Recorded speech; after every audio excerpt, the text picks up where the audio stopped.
Eesti, Läti ja Leedu on Euroopa Liidu liikmed. Meie majandus ja rahandus on teiste Euroopa riikidega põimunud. Samas on meie elektrivõrk ikka veel tehniliselt võttes osa Venemaa energiasüsteemist.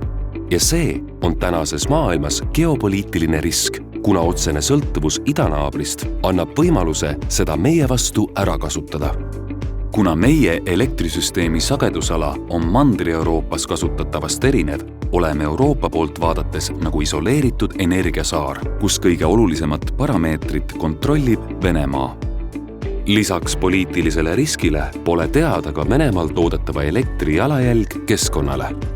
Seetõttu on meil plaan liituda Euroopaga ka energeetika vallas. Selleks tugevdavad 3 Balti riiki oma elektrivõrke ja loovad uued ühendused Euroopaga läbi Poola. 3 riigis rajatakse üle 500 kilomeetri uusi ning renoveeritakse ligi 800 kilomeetrit olemasolevaid 330 kilovoldi kõrgepingeliine.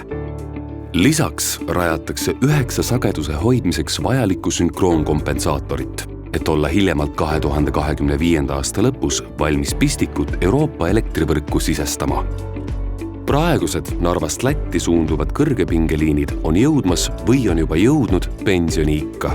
Need rajati möödunud sajandi 5- ja 60-ndatel ning on nüüdseks nii tehniliselt kui moraalselt vananenud.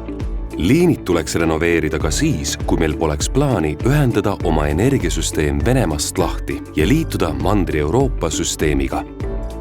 Uued liinid tulevad ohutumad, vaiksemad ja tänapäevasemad.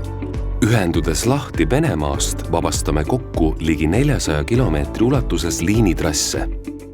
Muu hulgas puudub vajadus Tartust Petseri suunas mineva ligi 100-kilomeetrise kõrgepingeliini järele.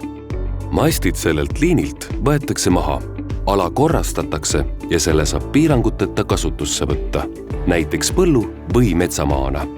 Ehitustööde maksumus Eestis on ligi 300 miljonit eurot.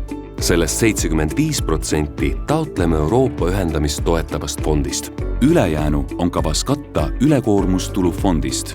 Kui me Mandri-Euroopa elektrisüsteemiga ei ühineks, tuleks nende liinide uuendamise kogukulu kinni maksta Eesti tarbijal. Samaaegselt Eestiga tugevdavad elektrivõrke ka Läti ja Leedu. Lisaks rajatakse Leedu ja Poola vaheline merekaabel ja ehitatakse ümber praegune Leedu-Poola maismaaühendus, et ühendada Baltimaade elektrivõrk Mandri-Euroopaga 2025. aasta lõpuks. Sellega ühendame end Venemaast lahti ja saame osaks Euroopa ühtsest vereringest.